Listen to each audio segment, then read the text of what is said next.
So up next, then, is one that I think we were looking forward to a little bit more or so than Mirrors 2. That's right. But not that much more so. And this is the I Spit on Your Grave remake, the unrated version. Oh, my God. Indeed. And this is one of those remakes that sort of just came out of nowhere. Much like... we should definitely try to get a copy of the It's Alive remake. I'd like to see that because I hear it's hilariously awful. Oh, I'm sure. But yeah, similar to that, like where nobody really said much about this, it just fucking just came out, you know. And it actually came out with the original on Blu-ray the same day. It's like that. It's like It's Alive. It's a weird movie, an obscure movie to make a remake out of. It's just... And the way they did it is pretty much exactly like the original movie. Yeah. So you're kind of confused by the point of it, but...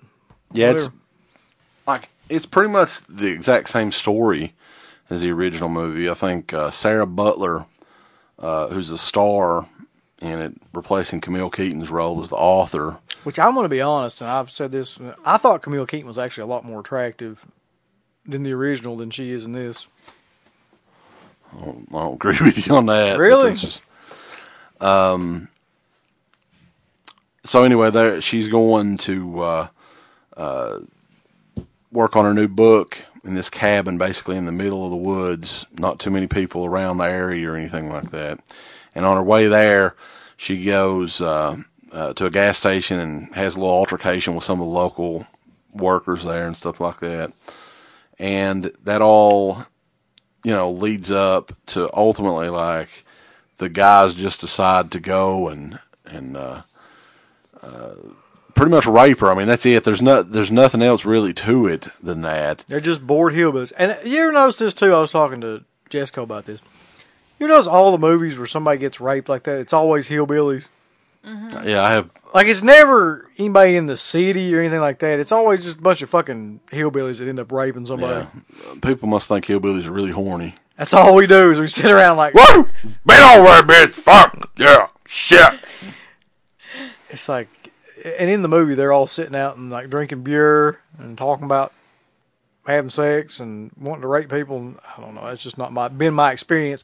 I don't know anybody that. Yeah, well, ever since I've moved down here, the only thing I ever see is people sitting on their porch drinking beer, talking about raping people. Like, it's funny because people like that really don't exist. Like, if you're going to rape somebody, that's a very personal decision. Like, you don't have like a group of people. That's what I was telling him. Like, how can you have a group of maybe 5 or 6 people just decide to go in and rape somebody? This one was a little bit different. They brought a new guy in. They had brought a cop in. Yeah, the sheriff. The sheriff was brought into it. And he's not related to any of these boys. No, or anything. And he just decides to, like, he wants to join in on it too. Like, it's just so weird. I thought for sure that like he would be the dad of one of them. It's like that would be this town was everything. Everybody's well, that's reproduced the problem. By rape. Like, to me, was like, okay, it seemed like these guys at the gas station, they were embarrassed. One of them was embarrassed by this girl. They're like, we're going to teach this bitch a lesson, this city girl and all this stuff. And then, like, she gets away, and, you know, she gets in contact with the sheriff. And then when the sheriff comes back, and, like, the big unveil is the sheriff is part of it as well. Like, it almost seemed like from that point on that those guys have done that over and over and over again. Yeah. But it doesn't, the beginning of it doesn't make any sense. Mm-hmm. Like, I think they could have improved the writing a little bit better. Because the leader was the sheriff in that, but he wasn't the one that really thought of the idea all along. Yeah, and the other odd part of it is after that point when all the rape takes place, which it is a very brutal sequences of like how they do it, but it's nowhere near as hard to watch as the original, because the original, I would say it takes about 30 minutes altogether for the whole rape sequence, and this one's probably about 10 or something. It's like they don't dwell on that aspect of it nearly as much. They did sort of introduce anal rape though, which they didn't talk about in the original one, which is a little bit more hardcore. I think they focused. They didn't really focus on the rape part as much, and they also didn't focus on the revenge part on it as much either. Well, that's the part where I think it gets stupid. Well, yeah, because it kind of got stupid. Well, right after.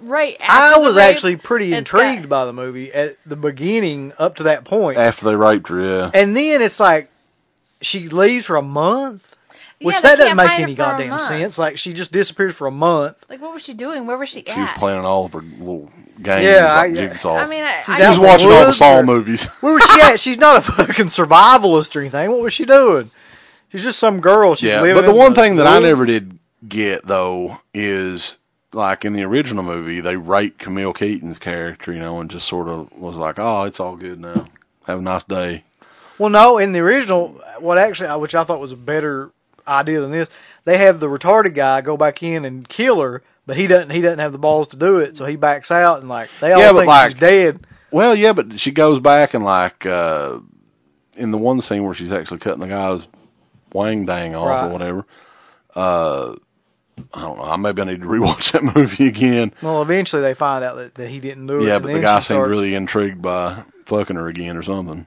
Yeah, that is bizarre. But in this one, after all that takes place, she's gone for a month.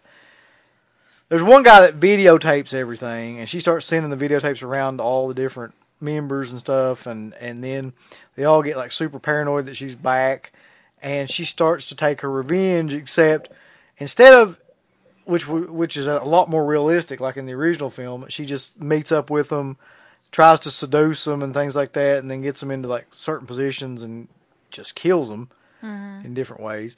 In this one, she's become a fucking master of torture devices. Thugonomics. Yeah, exactly. It just none of it really made sense. I think we all come to the same conclusion that it was very much like Saw.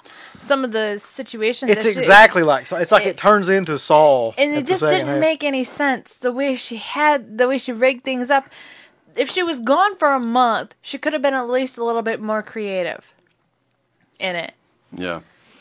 So, I mean, this has nothing to do with people being raped or anything like that. It's just if it's going to be a torture revenge movie, then they could have made it a little bit more interesting. They did want to market it to the Saw audience, yeah, it seems like to me. I mean, that's why.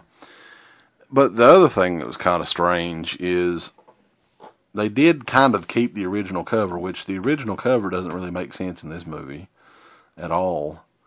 I mean, does she ever go around with a knife at all? I don't think she does. Is that even a knife? Yeah. Yeah, it is. I don't think she does use a knife in this. No, she doesn't. She uses everything else. She also never wore underwear like that. No. It doesn't matter. It's just kidding. Yeah, it's just an iconic cover, really. But how do you describe the end of the film, really? It kind of takes away from the film itself because you're just like, this is a little silly. It just gets a little silly at the end. Yeah, and they have anal sound effects too. Yeah. Oh! On the bright. I will say this though, I thought that Sarah Butler did the best performance she did in the movie was right after she got raped, where she was twitching really bad and stuff like that. Yeah, that was. I thought that she did a really good job in that. I thought that was believable. And then I thought the sheriff did a pretty good job too, just being a complete douche, complete asshole, redneck character kind of guy.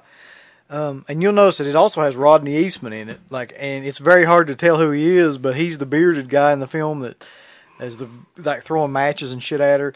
And he's probably best known for being in Nightmare on Elm Street 3 and 4 as the guy that never talks throughout the film. But he just, for some reason, 20 years later, he showed up in something else. I've never seen him in anything before. He wasn't that bad in it either. He was actually pretty good. And the boy who was playing the retarded guy. Yeah, he's been in a bunch of stuff. Yeah. We also noticed that in the original that the boy was more slow. And in this one, as Wes would say, went full on retard. Full-blooded. In the original, he's just kind of a little... Well, they had two dumbasses in this one. The camera fucker was kind of an idiot, too.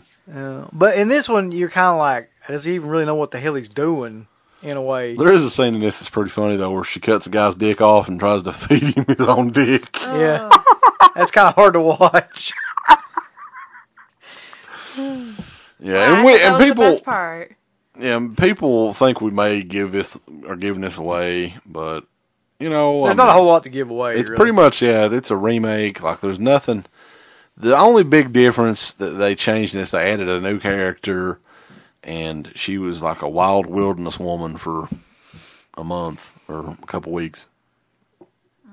I just didn't think it was as realistic or as I don't know what the word is I'm looking for, as the first one, where you actually felt like that was happening in a way. And in this one, you're just like, there's no way. This is all too fucking stupid and cliched and all that, those traps and all that stuff. In the first one, she's just like, gets them around each other and then fucking kills them. Mm-hmm. Like, just... Well, they were adding something to this, too, with the camera, where the guy was filming with a camcorder, and they were using that footage as well throughout it, giving it sort of like a handheld look throughout some of the movie, too. I actually think that had they done the whole movie like that, it might have been more interesting to see, you know, completely change it up a little bit. I just ultimately think that the way they did the deaths was never going to work. It's just not...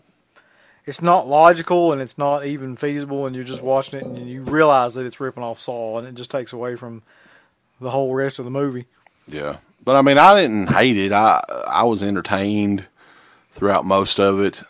But, again, like, it's nothing like, you know, there's a reason nobody's really been talking about this movie that much. There's nothing big. It's not a horrible movie. I mean, it is actually okay, but... It's not anywhere near as impacting as the first I Spit on Your Grave. And I don't think, I don't think it was nearly as brutal as far as like, there were a few scenes in I Spit on Your Grave that I'll never forget, and I haven't even watched that movie that much, you know. Yeah. But in this one, like, it's mainly special effects stuff, and it looks more like, just some special effects work, you know. And just silly shit, too. Like the guys with the hook eyeballs. in his eyes. Mm-hmm. It just didn't look real. And I didn't think the movie looked that great either. Like, I didn't know what you thought. It was just one of those movies that looks like it's really whitewashed. Yeah. All the way through. I don't know. Too high contrast. And but you decide for yourself, though, if you want to put up the effort to... I'd say at least rent it. I mean, it's something to watch if you want something new to watch. And there will be some people that love stuff like the Deaths in Hatchet 2 that will just the creativeness of the death scenes and like Saw and stuff. They'll just get off on a movie like this, I'd say. Yep. So that was I Spit on Your Grave, the unrated version. Some special features on this include audio commentary with the director and the producer. The Revenge of Jennifer Hills, remaking a cult icon, teaser trailer, theatrical trailers, radio spot, deleted scenes, and they have it on Blu-ray disc and DVD. Check it out. Cracker Bay has it out, so yay! Check it out. And that is it for this week's show, Uncle Bill. Are you excited? I'm excited as hell. Appreciate everybody listening in. Thank you. And I hope Jesco's fish makes it. So do I. We'll have to do CPR on it. Hey, you little fish. I'm sorry I've abandoned you all weekend. But until next week, I am the Creepy Kentuckian. I'm Uncle Bill. I'm Jessica. And you've been listening to the most hated, racist, homophobic, unprofessional horror radio show. We ain't got no respect at all. For nothing. You know, Elmo hates us. That's right. We're DEADPIT.com.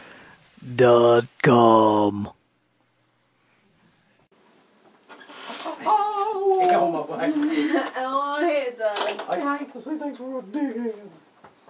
Elmo told me this daddy, which was an awesome shot. Just want to make sure it was the right thing. Let's go home and get the fish. Let's go home and feed your dead fish. I'm going to be so upset if he's floating. He's fine. I don't really know. I think he's fine. Well, I don't think he is. neither do I. I don't see how he could be. Did you put him a fuckload of food down there? No, I didn't. I didn't think we were going to be gone all weekend. Well, if you had access to the car, you could go up there any time. I know, because the whole gas situation. Ah. Alright, I'll see you all. I'll see you later. Ooh. Oh, see y'all. Bye.